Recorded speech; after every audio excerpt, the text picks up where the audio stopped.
The world into which she was born was draped in shadow. Yet within that shadow, a quiet light stirred, as if heaven had exhaled upon the earth and left a spark within a fragile soul. It was the year 1342, the middle of England's long century of plague and war, and in the narrow lanes of Norwich, a child came into being. No chronicler marked the event. No bells were rung. Yet heaven already knew that through this small life, the mystery of divine love would one day speak in words that would outlast empires. They named her Julian, perhaps after the little church near the river where she was baptized, perhaps only because the name was gentle. She grew in a city that smelled of wet stone and burning tallow, where cries of merchants mingled with the toll of funeral bells. Death walked openly through the streets, but so did faith. Men and women carried candles through the night, praying that the next dawn would still find them alive. In that mingling of fear and devotion, the child learned that existence itself was a prayer, fragile, trembling, persistent. From her earliest memory, she felt drawn to the stillness that lives beneath noise, to the faint radiance that hovers behind sorrow. She would sit beside her mother, spinning wool, and wonder why the heart aches even when the sun shines, why joy always carries the taste of tears. No one could answer, yet the question itself became a seed within her. Years passed. When the pestilence came again, she saw the streets fill with processions of the dying, priests chanting absolutions over heaps of bodies, the sky thick with smoke from the pyres.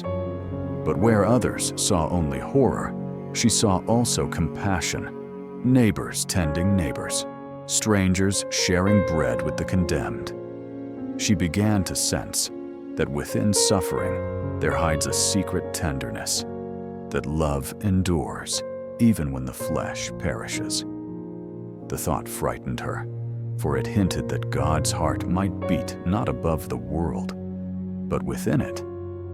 As she entered womanhood, the longing for understanding grew unbearable. She sought learning where she could, listening to the sermons of friars, reading scraps of holy texts, pondering the mystery of why a God of goodness permits pain.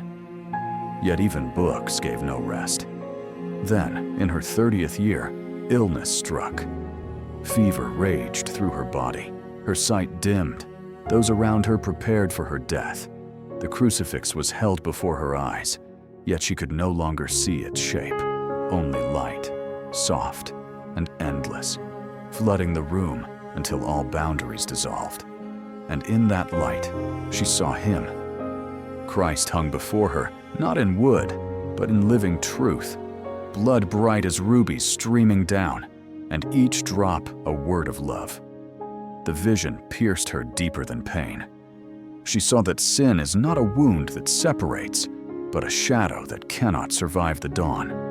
She saw the universe as a small round thing, the size of a hazelnut, lying in her palm. She wondered how it could last, and an inner voice answered, "It lasts because God loves it." In that instant, she understood that every atom of creation endures only because love wills it to be. The revelation was both ecstasy and burden. When she awoke, the fever was gone, but the world had changed. Every sound, every breath was luminous with hidden meaning. She vowed to remember what had been shown. The years that followed were years of quiet transformation. Seeking solitude, she withdrew to a small cell adjoining the church of Saint Julian. The people called her an anchoress, but she thought of herself simply as a listener, one who keeps the ear of the soul turned toward eternity. Her window opened, both to the altar within and to the street without, for she believed holiness must face both heaven and the world. Through that narrow opening came villagers with questions heavier than the burdens they carried on their backs. She received them all with the same calm gaze. To the grieving mother, she said that God weeps with her. To the soldier haunted by battle, she said that no sin is so deep that mercy cannot reach it. Her words were not learned, but lived, drawn from the light she had seen. When alone, she wrote by candlelight, quill scratching on parchment, trying to shape the unspeakable into syllables. She called her writings revelations of divine love. Yet they were less revelation than remembrance, for what she described was not a new doctrine, but the oldest truth, that love is the substance of all things. Each morning, light entered her cell, as if heaven itself remembered her address, spilling through the narrow window to rest upon her folded hands. Outside, Norwich stirred with its ordinary noise, the creak of carts, the calls of vendors, the endless murmur of the river. But within her walls, time moved differently. It was said that angels lingered there, though she herself would only smile when told so, for she believed the divine is not a visitor, but the very air we breathe. She lived by simplicity, eating little, speaking less, writing only when compelled by the fire that still burned within her. To some she seemed strange, to others holy, but to herself she was only a witness of what love had shown her. The seasons turned. She watched spring blossoms fall and winter snows return, and in every change she saw a reflection of the eternal constancy that sustains creation. Her cell became a mirror of the cosmos, small and closed, yet infinite within. Sometimes she would gaze at a single candle and think that the flame was the soul, flickering but never extinguished, fueled by the unseen breath of God. When doubt came, as it does to all who walk by faith, she would remember the hazelnut in her palm, the voice that had told her that all things endure because they are loved. That was enough. The plague returned to Norwich, and again the streets were filled with mourning. Through the small window of her cell, she heard the sobs of those who buried their dead. Yet she felt no fear, only compassion. To one woman who came weeping, she said, "You shall not be overcome." The woman did not understand at first, but Julian repeated softly, "It is not that you will not face pain, but that love will have the last word." Her conviction spread quietly, like warmth through cold stone. Priests came to seek her counsel, scholars to debate her visions, skeptics to test her sanity, and all left changed. She told them that knowledge without love is emptiness, and that to know God is to know joy. Her words did not thunder.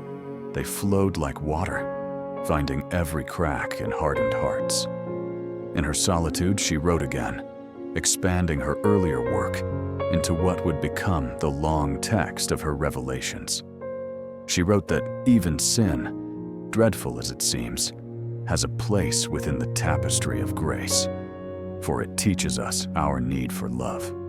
Sin is behovely, she said, using the old word for necessary, but all shall be well, and all shall be well, and all manner of things shall be well.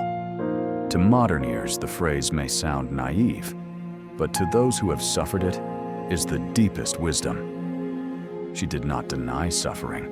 She transfigured it. She saw that the cross is not a punishment, but a promise, that through pain, love reveals its strength. And so she lived, quietly radiating the peace she had found. The townsfolk grew used to the sight of her window, glowing late into the night. Children would whisper stories of the lady who spoke with angels.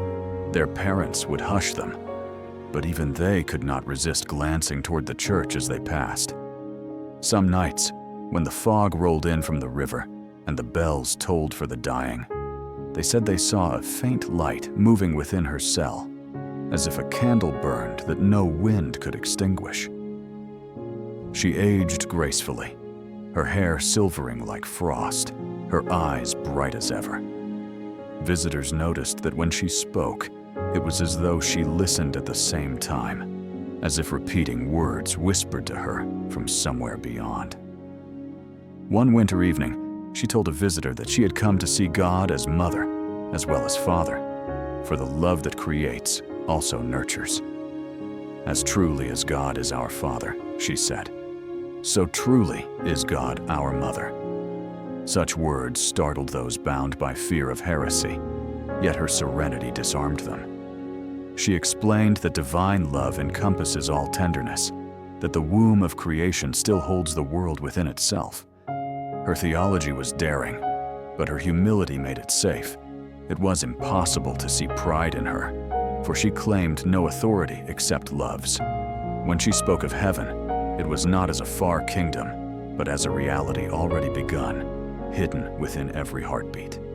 He's here, she would whisper, and all shall be well.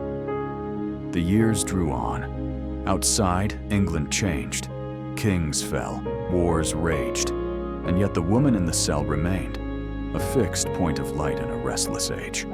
The poor came to her for hope, the rich for wisdom, the dying for peace. Some brought gifts of food, others letters of thanks. She accepted all with the same gentle nod. It was said that she could see into a person's sorrow simply by looking at their hands.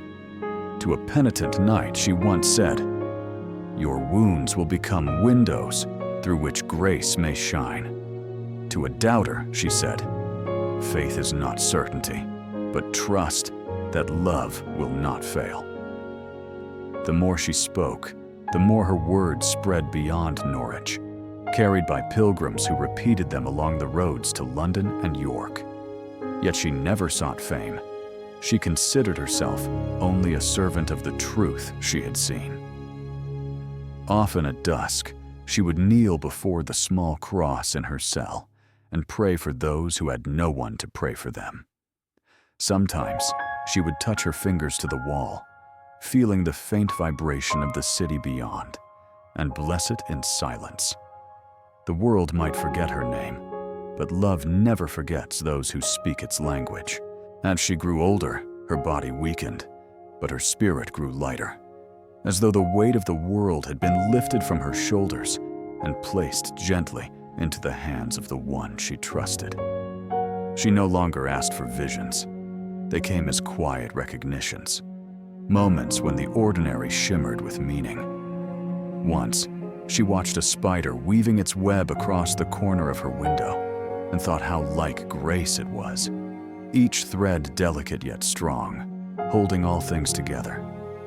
She realized that every act of creation, no matter how small, is a mirror of the divine will that keeps the universe from falling apart. Her hands trembled, but she continued to write. Her last pages became more like prayers than teachings. She wrote that when the end comes, we will see not judgment, but understanding. Not condemnation, but a smile that says, "You were loved all along." She said that if she could leave one message for those who came after, it would be this: do not be afraid of the darkness, for it is only the shadow cast by light too bright for our eyes. She remembered her first vision, the cross, the light, the hazelnut, and she understood that it had all been a single revelation repeated in countless forms. Love made the world, love sustains it, and love will heal it. Her breath grew shallow, her sight dimmed again, as it had years before, and once more she felt herself surrounded by that living brightness. It did not descend from above. It rose from within, like dawn spreading through her bones, and she knew she was going home. When the sisters who tended her found her, they said her face was calm and radiant, as if she had fallen asleep while smiling. They buried her near the church that had been her world, and though the stones have long since been replaced, the place itself still feels warm, as if the air remembers her. In time, her writings were copied and carried beyond England, reaching those who had never heard of Norwich. Her words touched monks in cloisters, scholars in libraries, women who prayed beside kitchen fires, and men who carried the scars of battle.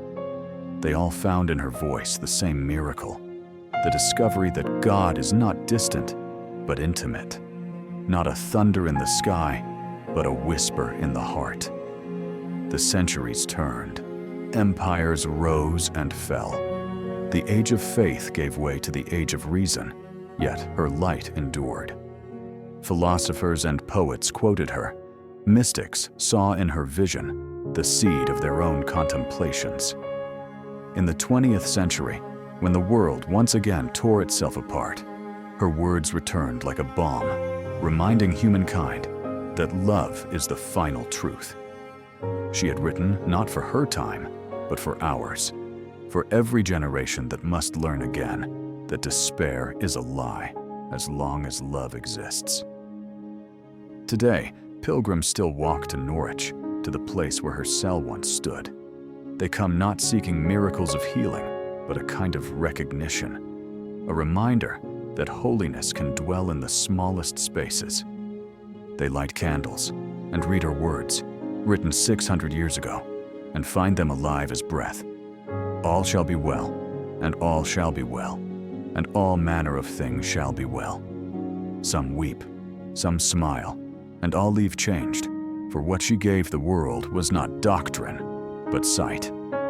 She taught that if we could see as God sees, we would understand that everything, even sin, is enclosed in love. That the story of creation is not tragedy, but mercy unfolding. That heaven is not a far kingdom waiting beyond the grave, but the presence already humming within each heartbeat. She believed that every tear of repentance is a jewel in the crown of God, and that even the smallest kindness ripples through eternity, changing the shape of things unseen. And so her life, though small in measure, became immense in meaning, for she turned suffering into revelation and solitude into communion. She proved that one soul illuminated by grace can light the centuries. Her final words echo like a refrain through time, reminding those who listen that the universe itself is a love story written in stars and tears, and that each of us is a sentence within it.